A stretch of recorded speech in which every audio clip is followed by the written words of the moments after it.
3, 2, 1... Salut à tous, c'est le 6ème homme, bienvenue sur la chaîne NBA de Basket Info. Aujourd'hui, avant de vous donner les résultats du concours avec Super Billet en fin de vidéo, c'est du contenu coast to coast que je vous propose. Vous savez, ce genre de sujet où je prends une question pour la parcourir de long en large afin d'y donner une réponse. Là, aujourd'hui, on va évoquer un mec dont le nom a été sur toutes les lèvres ces dernières semaines, Damian Lillard. L'objet de mon enquête est plutôt simple. Le meneur de jeu des Blazers a-t-il les capacités suffisantes pour mener une équipe jusqu'au titre? Ah, tu veux dire cette année? Non, non, pas forcément. L'objectif est juste de voir si Damian Lillard fait partie de ces rares leaders qui sont capables de porter une équipe jusqu'au trophée Larry O'Brien un jour. Des gars comme Charles Barkley et Karl Malone, par exemple, étaient faits de ce bois, même s'ils n'ont jamais remporté de bague. Je vois, c'est pas parce qu'on a ces qualités que ça nous garantit un titre. Et c'est quoi, justement, ces qualités? J'en dénombre 3. La première se prouve sur le terrain, dans le jeu pur. Pour être un gars qui mène sa team au titre, il faut d'abord être un franchise player. Faut être capable d'avoir des skills suffisamment efficaces pour porter tout un collectif sur ses épaules. Vucevic sait faire ça un peu, pourtant j'ai pas l'impression qu'il fasse partie des joueurs les mieux placés pour mener sa team au titre. Le Monténégrin est très fort, c'est sûr, mais je suis pas certain qu'il réponde si bien au deuxième critère que je fixe. La capacité de plier un match par des actions clutchissimes. Cette sorte de confiance inébranlable qui fait que toute la team sait que c'est sur ce joueur-là qu'il faut jouer dans les moments décisifs et personne d'autre. Pour moi, pour être en capacité d'amener une équipe jusqu'au titre, il faut avoir cet instinct de tueur au sang-froid. Et même si ça pourra peut-être venir, Vooch n'est pas tout à fait comme ça. Ça se tient, et un gars comme Kemba Walker par exemple, il semble parfait du coup. Pas faux, et pourtant je pense qu'il ne fait pas partie, du moins pas à ce jour, du cercle très fermé des joueurs capables de porter leur équipe jusqu'à une bague. Pourquoi? Parce qu'il lui manque sûrement ce côté leader incontestable et incontesté sur et en dehors du terrain. Cet aspect fédérateur qui pousse tous les coéquipiers à tout donner. Ce truc qui permet de provoquer des moments magiques où toute l'équipe excelle dans le sillage de son leader. Ok, je vois, Kemba est peut-être pas loin, mais j'avoue qu'il a peut-être encore une étape à franchir du côté du leadership. Et Damian Lillard donc? Bah c'est bien ce que je vais essayer de voir. Et comme dans tous les coast to coast, le mieux sera d'abord d'évoquer son parcours, raconter les principales étapes de sa vie et voir un peu ce que son entourage a eu à dire de lui. Ensuite, forcément, on fera un bilan de compétences pour Lillard et voir s'il correspond vraiment aux 3 critères que je viens d'évoquer. Et enfin, on tentera de synthétiser tout ça pour obtenir une réponse à l'enquête du jour. C'est donc parti pour un coast to coast très riche à propos du numéro 0 des Blazers.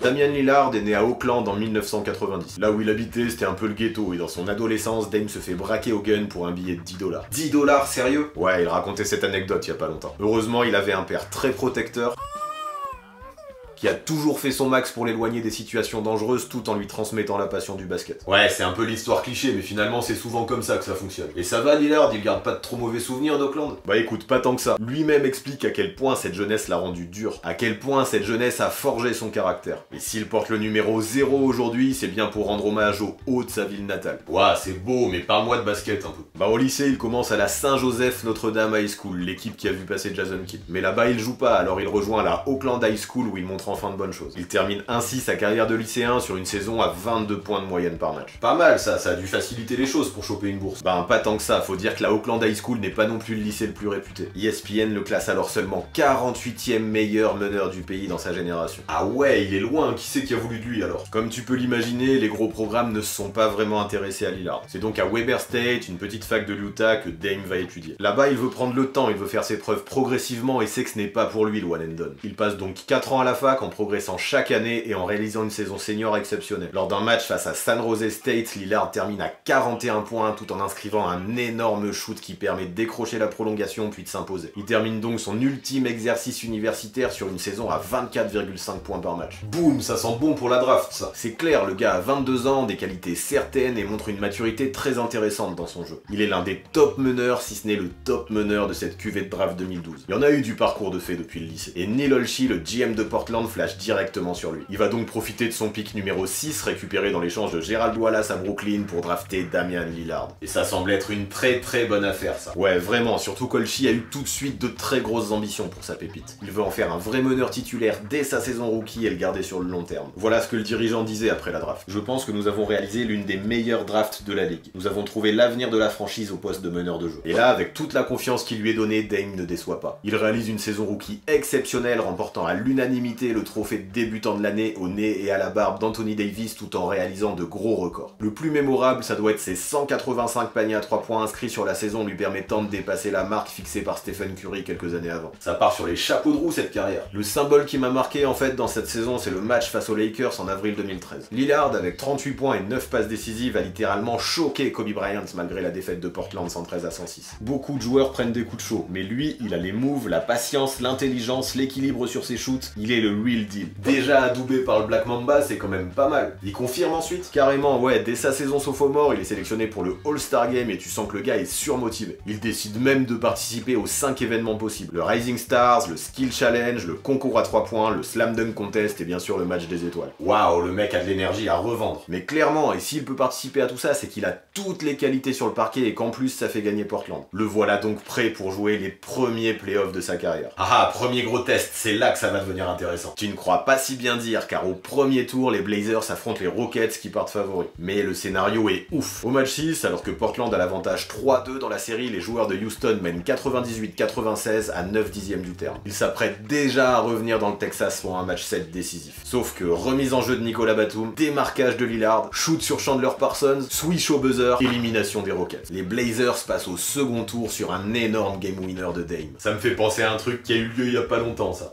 On y reviendra plus tard. Là après, pour les Blazers, il y a eu défaite en 5 matchs face aux Spurs qui finiront champions ensuite. Mais c'est prometteur et il est clair qu'après seulement 2 saisons en NBA et une perf comme ça en playoff, Damian Lillard commence déjà à atteindre un nouveau statut. Et pour confirmer ça, il signe un contrat à 100 millions de dollars avec Adidas pour une signature shoe. Wow, ils sont peu les joueurs qui ont des signature shoes. C'est ça et ça me donne l'occasion d'ouvrir une petite parenthèse. Lillard a toujours aimé créer des trucs et exprimer ses émotions par l'art. Il participe donc grandement au design de chacune de ses chaussures, mais a aussi 2 albums de rap à son actif qui contiennent des featuring avec des gars comme Lil Wayne ou 2 Chainz. C'est un titre qui vaut pas grand chose, mais je tiens à le préciser parce qu'il n'y a pas de doute pour moi, Lillard est le meilleur rappeur qui ait connu la NBA. Faut dire qu'à part Shaq dans le old school et encore, il n'y a pas vraiment de concurrence non plus.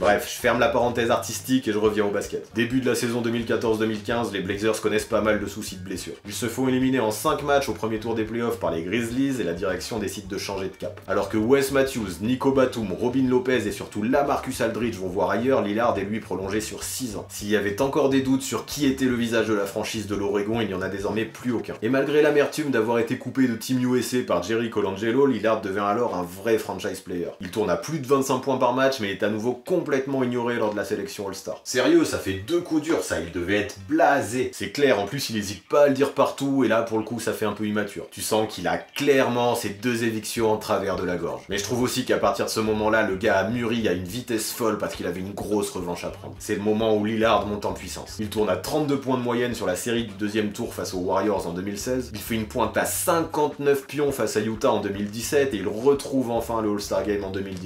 Ah quand même, et en playoff ça donne quoi? Après la campagne intéressante de 2016, c'est le sujet qui fâche. En 2017 et surtout en 2018, les Blazers se font à chaque fois sweeper au premier tour. D'abord face aux Warriors, à la limite ça peut se comprendre, mais ensuite face aux Pelicans, et ça fait un peu tâche. De grosses questions commencent à être posées sur le duo Lillard-McCollum. Tu m'étonnes, et on arrive à l'été 2018 là, c'est ça? Exactement. Franchement, je pense que le dernier sweep a été très dur à encaisser pour Damian Lillard. Surtout qu'individuellement, sur la série, il n'a pas du tout été à la hauteur. Papa d'un enfant d'à peine quelques mois, il coupe alors tous les réseaux, se replie sur lui-même et décide de s'entraîner loin de toutes les caméras. Ça a été efficace? Mais oui, encore une fois, Damian Lillard a semblé revenir plus fort en montrant des progrès sur la défense, mais aussi sur la distance et la création de shoot qui était déjà d'un niveau élite. Tu sens que le gars est mort de faim. I'm very hungry. Mais comme d'hab, malgré une très bonne saison, Portland passe un peu sous le radar. Il termine 3ème de l'Ouest et s'apprête à affronter OKC 6ème au premier tour des playoffs. Et pourtant, malgré cette différence de classement, beaucoup voient encore OKC comme favori et prédisent un gros choc des Blazers. Surtout avec la grave blessure de Yusuf Nurkic. Ouais, de ce que j'ai compris, Westbrook s'amuse à le chanter sur tous les toits qui vont défoncer les Blazers. Ouais, c'est un peu ça, mais Lillard, comme tous ses coéquipiers, fait la sourde oreille. Mais c'est dur parce que dans ce premier tour, le Thunder multiplie les provocations en célébrant chaque tir en mode rock the baby. Et face à ça, la réponse la plus intelligente que trouve Lillard, c'est de répondre sur le terrain. Les Blazers éliminent alors le Thunder en 5 matchs avec en apothéose une performance à 50 points pour Damian Lillard, couronné d'un des plus gros buzzer beaters de l'histoire. Bye bye OKC. Dommage que t'aies pas le droit de mettre des images l'image quand même, parce que ce shoot, je me lasserai jamais de le revoir, je crois. Mais oui, ce truc est tellement légendaire que depuis, tout le monde ne parle plus que de Damian Lillard. Alors qu'il a été sous-estimé toute sa vie, il apparaît désormais clairement sur le devant de la scène. Il suffit de regarder les rapports de NBA 2K. Depuis ce shoot du logo, le taux de sélection des Blazers pour les matchs en ligne a augmenté de plus de 60%. Ça, c'est ce qui s'appelle faire le buzz. Exactement, mon pote, et c'est toujours difficile de connaître la vérité quand il y a autant de hype. Lillard a-t-il juste pris un énorme coup de chaud ou est-il vraiment capable de porter une équipe jusqu'au titre? Pour le savoir, maintenant qu'on a bien évoqué son parcours, il est temps de voir s'il correspond aux 3 critères que j'évoquais plus tôt. Comme je disais, pour moi, c'est essentiel de cocher les 3 cases pour pouvoir prétendre au cercle très fermé des joueurs capables de mener leur équipe jusqu'au titre. Donc c'est simple, on va voir si c'est le cas de Lillard. Ok, commence par son jeu alors. Ouais, à mon avis, pour être en capacité de mener une équipe jusqu'au titre, il faut être bon dans tous les domaines et en maîtriser un, souvent le scoring, à un niveau élite. Et là, y a-t-il vraiment besoin que je débatte des heures sur le niveau de Lillard quand il s'agit de mettre le ballon dans le panier de très très loin? Le gars mérite amplement le surnom de Logo Lillard et tous les étés, il continue à taffer son range en enchaînant des circuits avec des tirs à 9 et 10 mètres. Depuis que je suis gamin, j'ai toujours eu cette capacité à tirer très loin. Mais quand j'ai commencé à être adroit sur ces tirs, ça a été très différent. Il y a tout un process à suivre pour faire d'un shoot de loin un shoot de qualité. Les gens pensent que c'est juste un shoot du parking et que la chance joue beaucoup, mais j'ai développé ça année après année, été après été. Et forcément, vous prenez de la confiance à force de répéter ce geste. Et effectivement, la confiance, il l'a. Sur les 3 dernières saisons, Lillard a mis 115 tirs à plus de 9 mètres. Seul Steph Curry a fait mieux avec seulement 2 de plus. Attention à Trae Young aussi qui arrive vite. Yes, clairement, je l'oublie pas et j'évoque d'ailleurs pas mal son cas dans une vidéo qui date d'il y a quelques semaines. Mais même s'il en met beaucoup à cette distance, Young est pour l'instant moins adroit que Lillard et Curry. Bref, pour revenir à Dame, ce qui m'impressionne en plus de son adresse, c'est sa capacité à créer son tir. Il monte super vite, lâche la balle très tôt et ne laisse aucune chance à son vis-à-vis de venir contester. Ok, j'ai compris, c'est un shooter élite. Mais tu disais quand même qu'il fallait un peu de polyvalence pour cocher cette case, non? Tout à fait, et pour moi, Lillard a tout ce qu'il faut. Déjà, il est rapide et athlétique, ce qui lui permet d'accéder facilement au cercle grâce à un très gros premier pas. Il peut donc être un excellent slasher. Mais j'ai envie d'évoquer sa défense aussi, dont on parle peu et qui est désormais loin d'être ridicule. Et je dois avouer que lors de ses débuts dans la ligue, c'était pas ça. Le mec connaissait de grosses baisses de concentration et les critiques qu'il recevait étaient très justifiées. Mais encore une fois, en grandissant, avec la maturité, il a fait ses preuves. Il montre désormais sans problème qu'il n'y a pas besoin d'être un albatros pour gêner son adversaire quand on a la volonté, l'anticipation et la science du jeu. Ça semble être des qualités essentielles pour être un bon défenseur, ouais. Mais tu parles de science du jeu, ça donne quoi dans ce domaine? Ben, comme je le disais, le gars est déjà arrivé en NBA avec un très gros QI basket qu'il travaille constamment en regardant des vidéos. Avec son handle, il réagit très intelligemment sur les prises à deux et est devenu injouable en pick and roll. S'il y a switch, il attire les défenses en drivant. Si son vis-à-vis contourne l'écran, c'est foutu. Lillard a de l'espace et il dégaine. Vraiment, c'est super dur de défendre sur lui dans ces situations. Bon, ok, je commence à comprendre. Tu me décris le jeu d'un vrai franchise player là. Mais tu disais qu'il fallait être clutch aussi. Je crois que Lillard a pas trop de problèmes dans ce domaine-là. Évidemment, il est l'un des joueurs les plus décisifs de la ligue. Concernant les game winners et les buzzer beaters, j'en ai évoqué certains, mais il en a mis des masses dans sa carrière. Depuis son arrivée en NBA il y a 7 ans, le mec a déjà rentré 29 tirs dans les 30 dernières secondes qui ont permis à son équipe soit de revenir à égalité, soit de passer devant. LeBron, Westbrook, Harden, Durant, personne n'a fait mieux dans sa carrière. C'est assez incroyable comme stat ça. Et qu'est-ce qui explique une telle confiance? Pour moi, ce qui fait la différence, c'est qu'il a appris à vivre malgré ses échecs. Sur ses 29 réussites dans les conditions clutch, il en a quand même raté 57, ce qui fait une moyenne d'à peu près 1 sur 3. Ah bah c'est pas fabuleux ça. Ben dans les moments décisifs, avec la pression et les défenses, c'est vraiment pas si mal. Le gars, quoi qu'il arrive, n'a jamais de baisse de confiance, il sait qu'il peut mettre les tirs. Et ce qui en fait vraiment un joueur clutch, c'est qu'il assume son rôle plus que quiconque, je trouve. Je parle souvent des moments décisifs lorsque je marque ou rate des shoots importants. Je sais très bien que je peux dépasser ça. Je peux continuer à vivre malgré les échecs. Je sais que je suis tout à fait capable de gérer ça. T'en veux plus sérieux, le gars a vraiment un instinct de tueur et je n'hésiterai absolument pas à lui filer la balle dans les moments chauds. Bon ok, y a plus qu'à parler de son leadership maintenant, ça dit quoi? Eh ben c'est un secteur sur lequel je vais prendre le temps de m'attarder un peu. Non seulement parce que ça représente quelque chose qui ne se voit pas forcément sur le terrain, mais surtout parce que pour moi c'est la composante essentielle qui définit si un joueur est capable de porter son équipe jusqu'au titre ou non. Et vu que j'ai plein d'histoires avec Lillard à raconter à ce sujet, je vais me faire plaisir. Vas-y Père Castor, je t'écoute. Alors déjà, ce que j'aime, c'est sa mentalité. Le mec ne veut pas abandonner Portland pour rejoindre une super team et remporter un titre. Sa bague, il veut la mériter, il a gagné de la bonne façon selon lui. Ce discours, il le répète constamment et honnêtement, je veux bien lui faire confiance. Ça a l'air d'être un homme de parole, Damian Lillard. Le truc, c'est que les Blazers, c'est sa team et il la lâchera pas comme ça. Et ça, pour les autres, c'est génial, honnêtement, quand tu vois que ton leader est all-in, c'est vraiment rassurant en tant que coéquipier. Et ce que j'aime bien toujours, c'est le discours que Damian Lillard donne aux médias. Si une superstar veut jouer avec lui, pas de problème, mais qu'elle vienne à Portland. Lui ne bougera pas pour qui que ce soit. Par contre, il accueillera quiconque qui partagera les mêmes projets que lui à bras ouverts. Et qu'est-ce qui te fait dire ça? Tu le connais ou quoi? Ben, prends son association avec McCollum par exemple. Lorsque Portland a décidé des associés, beaucoup pensaient qu'ils se marcheraient dessus, que les deux joueurs étaient trop petits, qu'il y aurait des soucis d'ego. Sauf qu'en partageant la même histoire, en étant issus tous les deux de petites facs, les deux gars sont devenus très vite inséparables. Même leur maman ne se lâche plus. Quand vous rencontrez quelqu'un qui fait attention au basketteur que vous êtes, mais aussi à la personne que vous êtes, et qu'il n'y a aucun esprit de compétition négatif entre vous, vous savez qu'il n'y aura pas de problème. Et j'ai reconnu ça dès le départ chez CJ. Ok, c'est bien d'être potes, mais ça veut pas dire que ça fonctionne sur le terrain.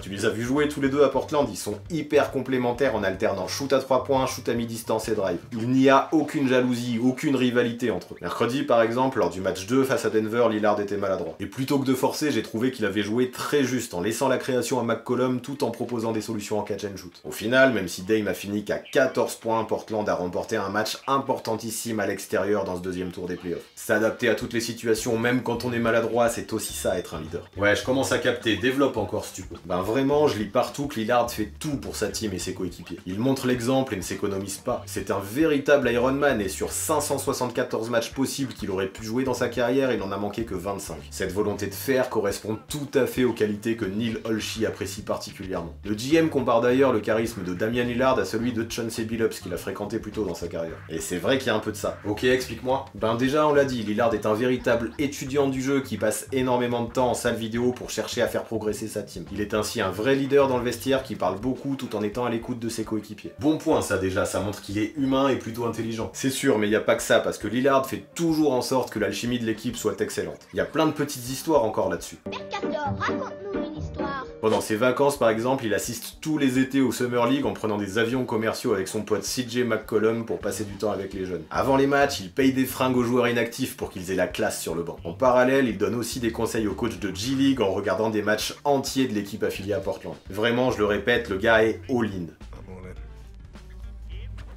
Tu vois que c'est sa team et qu'il veut faire en sorte que tous ses coéquipiers, du meilleur au moins bon, mais aussi que tous les membres du staff s'y sentent bien. Son coach Terry Stotts en parle. Je pense que Damian Lillard est l'un des meilleurs leaders parmi les stars de cette ligue. Il y a de très bons leaders en NBA, mais je n'en ai jamais fréquenté aucun qui se conduit d'une façon si bénéfique avec ses coéquipiers, sur le terrain, dans le vestiaire, auprès de la communauté, tout en restant le même gars et en étant d'humeur égale tous les jours. C'est important tout ça parce qu'on oublie des fois comment l'alchimie et le respect mutuel jouent un rôle primordial dans la quête d'un titre. Et pour moi ça suffit, pas besoin d'en dire plus. Damian Lillard a un charisme et des qualités de leader indéniables. Ok, à t'écouter, il coche toutes les cases, donc quand c'est qu'il ramène un titre à Portland? T'as raison, il est temps de conclure. Ce que j'aime, c'est que Lillard est actuellement dans les conditions d'une équipe qui serait outsider pour remporter une bague. Franchement, il y a peu de chances de le faire tout de suite, mais pourquoi ne pas jouer la carte à fond? C'est ce que Lillard fait, et cette saison, il n'y a aucun reproche à lui formuler quant à son rôle de franchise player des Blazers. En fait, ce qui me plaît, c'est qu'à côté de ça, Neil Olshey a une mentalité très intéressante. À l'époque où beaucoup disaient qu'il fallait séparer le duo Lillard-McCollum, le mec est resté fidèle à ses convictions. Comme le dicton le dit, les meilleurs trades de l'histoire sont parfois ceux que vous ne faites pas. Et visiblement, là, c'est en train de se vérifier. En privilégiant l'alchimie et la cohésion, le GM crée actuellement le meilleur contexte à Lillard pour montrer ses talents. Et l'effectif, là, comme il est, tu penses que ça va suffire pour remporter un titre à court ou moyen terme? Peut-être pas, j'avoue, mais je sais au moins que Lillard fera son max. Et quand ses coéquipiers verront ça, ils le suivront tous. Et puis même si ça suffit pas, il est clairement le genre de joueur avec lequel les stars veulent jouer. Il est lui-même très impliqué dans le recrutement de sa team. Alors malgré des problèmes de masse salariale à Portland, l'aura de Damian Lillard pourrait quand même permettre de faire des moves intéressants à partir de l'été 2020. À ce qui paraît, Dame a déjà fait des appels du pied à Anthony Davis d'ailleurs. Il aurait tort de ne pas tenter sa chance. Tu m'étonnes. En tout cas, les qualités de Lillard dans le jeu et dans la tête, mais aussi ce qu'il réalise en tant que leader d'une équipe outsider pour le titre, montrent que pour moi, que ce soit avec cet effectif ou avec un autre, Damian Lillard a toutes les qualités pour porter une équipe jusqu'à un titre NBA. Il n'a que 28 ans et il lui reste encore entre 7 et 10 ans à un niveau All-Star ou pas loin. Alors même s'il n'arrive pas tout de suite à avoir sa bague, les opportunités, il pourra encore avoir l'occasion d'en avoir quelques-unes.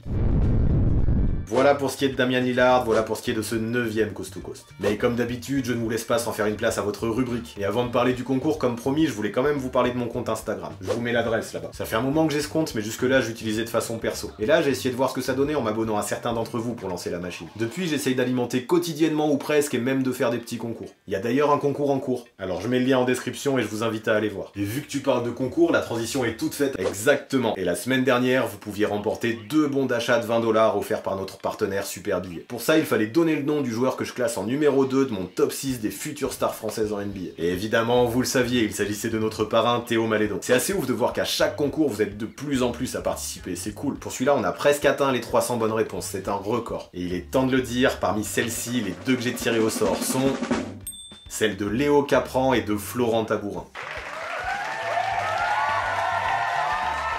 Léo et Florent, je vous invite à me contacter dans les coms maintenant pour que je vous indique la marche à suivre. Petite info que je lâche aussi comme ça vite fait, c'est que je vais bientôt essayer de faire une deuxième FAQ pour répondre aux questions du chapeau qui sont de plus en plus nombreuses. Alors c'est le moment de faire exploser les coms parce que ça me ferait plaisir de répondre à des choses qui correspondent à l'actualité des playoffs. C'est une vidéo que je vais faire en plus donc je peux rien vous promettre sur la date de sa sortie. Mais pour être sûr de ne pas la manquer, comme le dit Théo, abonnez-vous à la chaîne 6ème Homme. Et activez la cloche pour être notifié. Pour le reste de l'actu, comme toujours, c'est sur Basket Info où vous pourrez trouver un must-read. Notre pote Antoine Bancharel a pu rencontrer Pascal Siakam plusieurs fois cette saison. Et plutôt que de vous décrire le joueur que vous connaissez déjà, il va vous faire découvrir l'homme qui est la pépite des Raptors. Ouais, je l'ai lu et c'est très intéressant, pense à mettre le lien dans la description. Évidemment, pour rejoindre la communauté qui réunit des gens aussi cool que passionnés, c'est sur Discord que ça se passe. Ça rigole, ça se chambre, ça pronostique, ça débat. C'est vraiment un pur lieu de rencontre entre basketteurs et je mets le lien de l'invitation aussi dans la description. Et enfin, ce qui me ferait plaisir, vous connaissez les bails, ce serait de me mettre un gros pouce bleu pour promouvoir la chaîne et remercier les partenaires. A très vite!